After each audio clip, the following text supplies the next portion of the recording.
In this video, we will show you how to install storm braces onto your polytunnel. Here are the parts you'll need.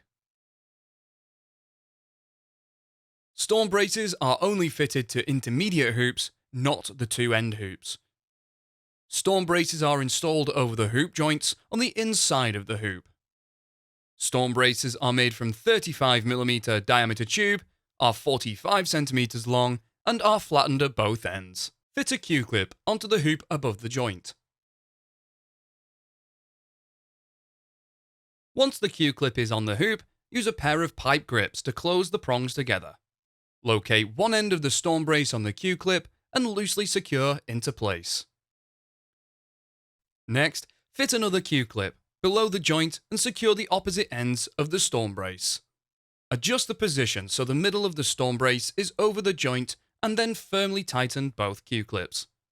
You can now repeat this process to fit the remainder of the storm braces on the intermediate hoops.